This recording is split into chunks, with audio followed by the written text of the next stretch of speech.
तो जब आप उस कॉन्फिडेंस के साथ सामने वालों को दे देते हैं, वो इस्तेमाल करेगा भी, उसका रिजल्ट आएगा ही आएगा, और उससे आपके रीपर्चेजेस के चांसेस भी बढ़ 100% जाते बढ़ेगा। हैं। Hello everyone and welcome to टेगुनिटी टॉक शो, एक ऐसा टॉक शो जहां पर सिर्फ आपके सवाल और उनके जवाबों पर बात की जाती है। That means true information and valuable content. मन धड़ंग कहानियों से बिल्कुल परे, सिर्फ ट्रू फैक्ट्स पर हम आपके सवालों के जवाब जानते हैं कुछ ऐसे लोगों से जो डायरेक्ट सेलिंग इंडस्ट्री का अच्छा खासा एक्सपीरियंस रखते हैं और जिनके पास बेहतरीन नॉलेज होती है। टेगुनिटी टॉक शो के इस 4th एपिसोड में टोटल 5 पार्ट्स होंगे। इसमें हमने आपके 5 इंपॉर्टेंट क्वेश्चंस को कवर करने की कोशिश की है और इस एपिसोड में हमारे गेस्ट हैं प्रमोद राउल जी, जिनके पास बेहतरीन एक्सपीरियंस है डायरेक्ट सेलिंग इंडस्ट्री का। तो टेगुनिटी टॉक शो एपिसोड 4 के इस 3rd पार्ट में हम प्रमोद राउल जी से जानेंगे कुछ ऐसे बेहतरीन सेल्स टिप्स के बारे में जो शायद आपको आपके बिजनेस को बूस्ट करने में आपकी मदद कर सकते हैं अगर आप उन्हें फॉलो करें तो। सर, क्वेश्चन ये है कि आप अपने एक्सपीरियंस से, जो भी आपका एक्सपीरियंस रहा है नेटवर्क मार्केटिंग इंडस्ट्री में, क्योंकि ये एक डायरेक्ट सेल्स का बिजनेस है, हम अपने प्रोडक्ट्स को खुद ही अपने कस्टमर्स तक लेके जाते हैं and we don't use any kind of advertisement या फिर उन सब चीज़ों का सहारा नहीं लेते। तो ऐसे में हमें ज़रूरी हो जाता है कि कुछ ऐसे सेल्स टिप्स हमें मिल जाएं जिनको फॉलो करते हुए हम अपनी सेलिंग को बढ़ा सकें, हमारे डिस्ट्रीब्यूटर्स उन सब चीज़ों को फॉलो कर सकें। तो आप कुछ ऐसे सेल्स टिप्स हमारे व्यूअर्स के लिए प्लीज़ बताइए। मैम, इस जगह मेरा ये कहना रहेगा कि आपने जैसे कहा कि ये डायरेक्ट सेल्स है, तो सबसे बड़ा टिप्स है कि डायरेक्ट सेल है। सबसे बड़ा टिप्स हमारे इस डायरेक्ट सेलिंग में, that is direct sales only. It means हमको पता है ये इंडस्ट्री में हम कोई एडवर्टाइजमेंट नहीं करते हैं, कंपनी कोई टीवी आर्ट ये सब नहीं करते हैं, डायरेक्ट सेल ही होता है। इसका मतलब यही होता है कि हम जितनी ज़्यादा डायरेक्ट सेल तक पहुंचेंगे, मतलब लोगों तक पहुंचेंगे, उतनी ज़्यादा हमारे सेल बढ़ेगा। बिल्कुल। मतलब हम अगर बैठे रहे कि कंपनी कुछ चमत्कार प्रोडक्ट ले आए, लोग खुद ब खुद मांग ले, हाँ, मतलब तो ऐसा नहीं होता है। डायरेक्ट सेल का मतलब होता है डायरेक्ट सेल, आपको सीधा डायरेक्ट ज़्यादा से ज़्यादा लोगों तक पहुंचना होगा। जब आप 1 से 2, 2 से 4, 4 से 40, 40 से 400 तक आप पहुंच जाएंगे, तो आप इतने ज़्यादा सेल्स टिप्स खुद ब खुद सीख जाएंगे जो शायद ही आपको कोई इतना सिखा ना सके। बिल्कुल, क्योंकि आप छोटी छोटी चीज़ों को एक्सपीरियंस करते हैं। यस। आपको पता लगता है लोगों की क्वेरीज किस तरीके की हैं। हाँ। बट स्टिल जैसे हम कहते हैं ना कि आप कुछ ऐसा मूल मंत्र बताइए, मतलब एक होता है ना कि एक सक्सेस मंत्र हमें मिल गया, लाइक कि ओम चैंटिंग करते हुए आपको पीस मिलेगा, आपको मेडिटेशन में ये हेल्प करेगा। तो ये तो हो गया कि हाँ, it will help you. Yes. Just in that case, same as that, selling का ऐसा क्या मूल मंत्र है? सेलिंग का मैम मूल मंत्र जो है वो सबसे पहले ये जानना जरूरी है कि हम कौन से प्रोडक्ट लोगों तक पहुंचाने वाले हैं जी। वो प्रोडक्ट, उसका फीचर्स, उसका बेनिफिट्स, ये जानना ज़्यादा जरूरी है। हम लोग अक्सर क्या करते हैं डायरेक्ट सेलिंग में, हमने देखने को मिला कि लोग मोटिवेशन में आकर प्रोडक्ट लेके पहुंचाने की कोशिश कर देते हैं और सामने वालों को जो प्रॉपर प्रोडक्ट वाइज जो कन्विंस उनको करनी चाहिए वो नहीं कर पाता है जी। फिर 2 चट्टो रिजेक्शन खाने के बाद कुछ और सोचने लग जाता है फिर वो, और उसको लगता है कि ये प्रोडक्ट बिक ही नहीं रहा है। अरे भाई, प्रोडक्ट बिकेगा कैसे जब प्रोडक्ट के बारे में अपन को ढंग से पता ही नहीं। तो इसलिए ये ज्यादा जानना जरूरी है और हर कंपनी लीडरशिप से ट्रेनिंग मिलता रहता है कि एग्जैक्टली हमारा ये प्रोडक्ट क्या है, इसके फीचर्स क्या, इसके बेनिफिट क्या है, किसको देना चाहिए, कैसे यूज करना चाहिए और यूज करने के समय पे क्या क्या चीज़ों का और ध्यान रखना चाहिए, वो जानना ज़्यादा जरूरी है। अगर वो चीज़ हमने जाना तो नेक्स्ट स्टेप में ये आता है कि हम उस प्रोडक्ट को इस्तेमाल कर रहे हैं कि नहीं अपने लिए। वैसे तो कंपनियां 100, 200, 500 प्रोडक्ट बना सकते हैं और ये भी होता है कि सारे प्रोडक्ट हमारे लिए भी ज़रूरत नहीं है, ऐसा होता है।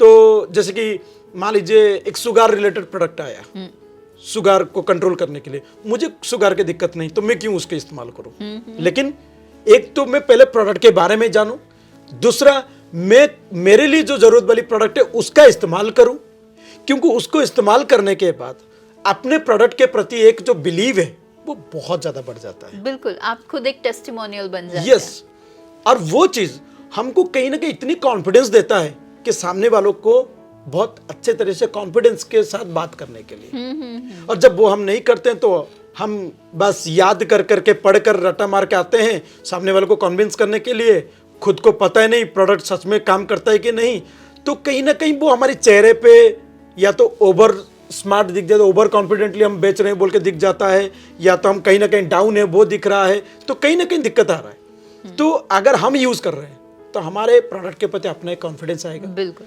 उसके बाद हम दूसरे तक पहुंचेंगे। अब जब दूसरे तक पहुंचने वाली बात आया, जैसे कि मैंने पहले कहा, डायरेक्ट सेल मीन्स आप जितनी ज्यादा डायरेक्ट सेल मतलब लोगों तक पहुंचोगे उतने ज्यादा आपके पास सेल्स एक्सपीरियंस बढ़ेगा, क्योंकि सबका अपना अपना अनुभव एक अलग होता है और वो आप उस अनुभव को खुद को लेना चाहिए। सीनियर हो, कंपनी हो, आपको कुछ बेसिक गाइडलाइंस दे सकते हैं, सेल्स के लिए ऐसा करे वैसा करे, जो एक कुछ फॉर्मूला आपको दे सकते हैं, लेकिन एग्जैक्टली जो अनुभव वो आपको मार्केट में जाके हमको करना होता है। और जब हम लोगों तक जाते हैं तो कई लोगों का ये माइंडसेट रहता है सेल्स में कि हमने देखा कि कैसे भी बस इसको टिकाना है। मतलब उनके पास इस प्रोडक्ट को बस हम लेके निकले हैं कि आज उन तक पहुंचा देंगे, तो भले ही वो एक्सेप्ट करे नहीं करे, लेकिन उनके पास उसको छोड़ के आने का नहीं हो तो ठीक है भाई, प्रोडक्ट रख दो, पैसे बाद में दे देना, लेकिन रख दो। और आके दूसरों को सीनियर को बोल दिया मैंने प्रोडक्ट बेच दिया। कई लोग ठीक है कोई बात नहीं, मेरे मन में चल रहा है, मेरे को तो टिका नहीं था, ठीक है कोई बात ना, पूरा मत दो, इतना पैसे दे दो, इतने डिस्काउंट में दे दो, आप बस इतना पैसे दे दो, प्रोडक्ट रख लो। अब इस टाइप में उनको लगता है कि हमने सेल कर लिया, लेकिन एग्जैक्टली वो कोई राइट वे में सेल नहीं है। नहीं। और ऐसे एक्सपीरियंस एक इंसान को हमेशा कमजोर महसूस कराता है, उसको हमेशा फील कराएगा अरे यार कैसा बिजनेस है, ऐसा करके आना पड़ता है। एक्चुअली बिजनेस ऐसा नहीं है, हमने ऐसा किया है। हाँ, आपने राइट तरीका नहीं इस्तेमाल किया, because this is not the way. Yes, तो हमको वहां ये जरूरत है कि हम सामने, एक तो हम जब प्रोडक्ट देने जाते हैं तो हमारे ये ऑब्जेक्टिव मेनली नहीं होना चाहिए कि मेरे को बस बेचना है या टिकाना है। यस, हम बेचेंगे तो हम भी दो पैसे कमाएंगे, आगे बढ़ेंगे, ये है तभी तो हम आगे आ रहे हैं। हाँ। लेकिन जब आप मार्केट में आ गए हो ना, तब आप इसके बारे में और मत सोचो, अब आप ये सोचना चाहिए उसका क्या भला कर सकता हूं मैं इस प्रोडक्ट से। जब मैं उसका भलाई क्या कर सकता हूं वो ढूंढता हूं, तो उससे मैं थोड़ा पहले जाके इंटरेक्शन करता हूं जी। कई लोगों का ये रहता है जाके फटाफट अपने प्रोडक्ट के बारे में बता देना। अब सामने वालों का नीड ही नहीं पता, बोलना शुरू कर दिया। तो ये जब हम उसके भला के लिए जाते हैं ना, तो अपन उससे बात करते हैं फिर कि कैसे कैसे है, क्या चल रहा है और आपका हेल्थ कैसा है। फिर बातचीत करते करते उनकी समस्या को प्रॉपर हम समझते हैं। बिल्कुल। और उस समस्या क्यों हुआ, क्या हुआ, कैसा चल रहा है, वो थोड़ा हम ज्यादा अच्छे से समझ पाते हैं। एक बार जब समझ जाए ना, तो फिर हम विश्वास के खातिर उस प्रोडक्ट को हम उसको दिला सकते हैं।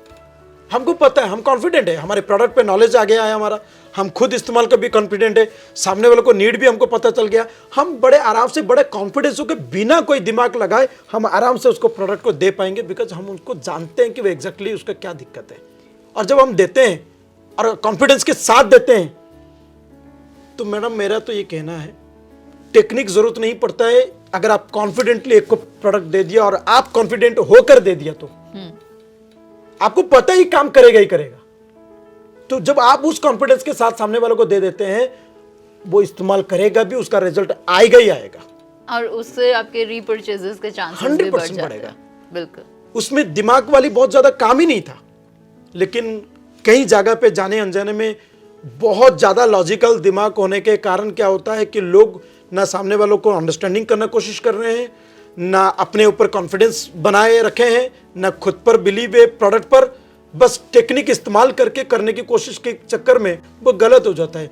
मेरा ये कहना है कि ये सारे भी एक टेक्निक से ही है, और वो टेक्निक्स पहला शुरुआत हुआ प्रोडक्ट को जानना, समझना, इस्तेमाल खुद करना, दूसरे को जरूरतों को समझना और उसको कॉन्फिडेंस के साथ उसको बोल कर देना। मतलब और कॉन्फिडेंट रहते हैं तो कॉन्फिडेंट के साथ दे भी देते हैं। और देने के बाद फिर उसका टेक केयर करना कि आप उसका इस्तेमाल कर रहे हो, नहीं कर रहे हो, कैसे कर रहे हो, क्या रिजल्ट आ रहा है, उसको कंटिन्यूस फॉलोअप में रहना। बिल्कुल। हमारे सेल वहां तक क्लोज, मतलब बेच दिया तो सेल खत्म नहीं हुआ जब तक वो इस्तेमाल करके रिपर्चेस की ओर ना आ जाए, अगेन परचेस की ओर ना आ जाए, तो हमारा एक्चुअल सेल्स क्लोज नहीं हुआ है। क्योंकि आपको अभी तक फीडबैक नहीं मिला है कि उनको Yes. कैसे उसको इफेक्ट किया है। तो इसलिए ये जरूरी है कि हम उसके टेक केयर करें जब तक वो रिपर्चेस तक ना पहुंचते हैं हम। तो ये सोच को लेकर अगर हम करते हैं तो मुझे लगता है सेल्स बहुत बढ़िया होगा। भले ही आप बहुत ज़्यादा नंबर्स एकदम से नहीं बढ़ा सकते हैं, लेकिन आप बहुत ही वैल्यूएबल कस्टमर्स आपके क्रिएट कर पाएंगे, जिससे और एक सही वैल्यूएबल कस्टमर्स आपका हजारों और कस्टमर्स क्रिएट कर देगा। मैं इसके ऊपर छोटा सा कहानी अगर समय है तो मैं बोलना जरूर चाहूँगा। बिल्कुल सर। एक दिन एक फल के दुकान पर फल के दुकान मार्केट में लगा हुआ, तो एक आंटी जी थे, वो फल खरीदने के लिए गए। तो एक दुकान में जाके पहुंचते हैं और उस दुकान में सामने वालों को बोलते हैं कि मेरे को ये एप्पल चाहिए। तो सामने वाला दुकानदार देखता है कि एप्पल उसके पास जो है स्टॉक में देने के लिए उनको, वो कहीं ना कहीं थोड़ा सा खराब है, और वो खराब कस्टमर जल्दी नहीं समझ पाएगा। कस्टमर को एप्पल से मतलब था, लेकिन दुकानदार को पता था। तो दुकानदार ने उस जगह पे क्या किया, बेच सकते था लेकिन उन्होंने बेचा नहीं। उन्होंने उनको कहा कि मैम मेरे पास एप्पल तो है लेकिन अच्छे नहीं है, कम है, जो आप जितना चाहते हो उतना तो है लेकिन अच्छा नहीं है, थोड़ा खराब हुआ है, तो आप आज दूसरी दुकान से ले लीजिए। बस इतना एक काम किया, और सही है, मेरे पास खराब है तो मैंने उनको बोल दिया। हाँ, इससे क्या हुआ, आंटी गए दूसरी दुकान से लेकर वापस घर आ गए। वो अपने हस्बैंड को बताते हैं कि हाँ जी, हमने आज ऐसा, हमारे साथ ऐसा ऐसा हुआ, हम गए थे दुकान में खरीदने के लिए, और बताओ आज की दुनिया में भी ऐसे लोग होते हैं जो हमको दे सकता था, लेकिन उन्होंने कहा कि नहीं, हमारा सही चीज़ अभी नहीं है, सो आप दूसरी दुकान से ले लो। बड़ा अच्छा आदमी है। अगले बार जब भी जाऊंगा उसी दुकान में जाऊंगा, क्योंकि मैं कॉन्फिडेंट हूं ये मुझे इधर उधर का चीज नहीं देगा। बस वो कॉन्फिडेंस उसने अपने पतिदेव को बोल दिए, और पतिदेव नेक्स्ट डे नौकरी में जाने के बाद अपनी कलीग्स को बोलने लगे, और धीरे धीरे उस दुकानदार का नाम सबके पास पहुंच गया, उनके पड़ोसी में भी जाने लगा। यकीन नहीं करेंगे, कुछ ही महीनों के अंदर सबसे ज़्यादा जो फ्रूट्स बेचने वाली दुकान वहीं पे अगर कोई था तो वो वही दुकानदार था। तो एक अच्छी नियत के साथ अगर किसी कस्टमर को देने की हम कोशिश करें तो वो सेल्स टेक्निक का बहुत ज़्यादा दिमाग लगाने का जरूरत नहीं पड़ा, लेकिन वो एक ऐसा सच में सेल्स, इसको आप टेक्निक समझे या हमारे वैल्यूज समझे, जो भी, ये वो चीज़ है जो हमारे बहुत बड़े सेल्स को ग्रोथ कर सकता है और हैप्पी कस्टमर क्रिएट कर सकता है।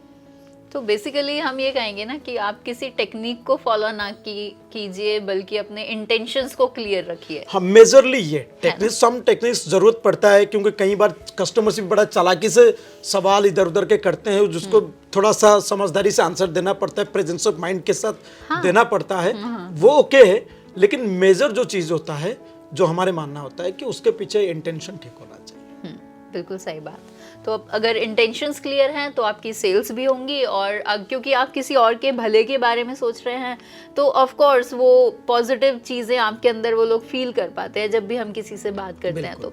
एंड आई एम श्योर कि जो चीज़ें आपने बताई हैं वो बेसिकली कोई टेक्निक्स नहीं हैं, और ना ही हमें उन्हें सेल्स टिप्स का नाम देना चाहिए, बट लोगों के सवाल इस तरीके के होते हैं, इसलिए हमें उसी तरीके से पूछना पड़ता है ताकि लोगों को समझ में आ सके।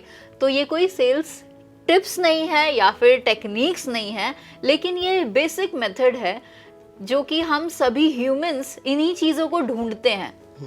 हम अगर किसी प्रोडक्ट को लेने जाते हो तो हम इन्हीं सभी चीज़ों के बारे में सोचते हैं। तो हम अगर किसी कस्टमर की जगह पर रख के खुद को सोचें तो शायद आप अपनी सेल्स ज़्यादा बढ़ा पाएंगे। यस, इसीलिए जरूरी है। ऐसे ही अगर हम 10-20 कस्टमर 100 कस्टमर तक पहुंच जाते हैं जी जी। तो उनके कुछ गिने चुने सवाल भी हम समझ जाते हैं। हाँ, तो उसको धीरे धीरे उनको समझ, जो भी उनका सही तरीके से बिलीव और कॉन्फिडेंस के साथ अपनी समझ के साथ आंसर देते हैं तो धीरे धीरे हम ऐसी बहुत सारी चीज सीख जाते हैं हाँ। जो शायद जिसके लिए कोई बहुत बड़ा डिग्री की जरूरत नहीं पड़ता है, नहीं, ऑटोमेटिक हो जाता है और वो चीज़। अल्टीमेटली आपकी स्किल्स पॉलिश होती चली जाती हैं Yes. And you become better and better. I hope अब आपके पास कुछ ऐसे बेहतरीन सेल्स टिप्स आ गए होंगे जिन्हें अपनाकर आप अपने बिजनेस को बूस्ट कर पाएंगे। तो नेक्स्ट 4th पार्ट में हम जानेंगे डायरेक्ट सेलिंग बिजनेस को करने के कुछ बेसिक रूल्स के बारे में। तो बने रहिए हमारे साथ और चैनल को सब्सक्राइब जरूर कीजिए ताकि आने वाले एपिसोड्स आपसे मिस ना हो। और अगर आपके जहन में कोई सवाल है जिनके जवाब आप जानना चाहते हैं तो आप हमें कमेंट सेक्शन में कमेंट करते हुए वो पूछ सकते हैं। अगर वीडियो पसंद आई हो तो लाइक जरूर करें और साथ ही इसे सभी के साथ शेयर भी करें ताकि आप ज्यादा से ज्यादा लोगों तक राइट एजुकेशन पहुंचाने में अपना योगदान दे सके। So this is Divya from tegunity.com। जल्द आपसे फिर मुलाकात होगी एक बिल्कुल नए सवाल और उसके जवाब के साथ। तब तक के लिए अलविदा, जय हिंद।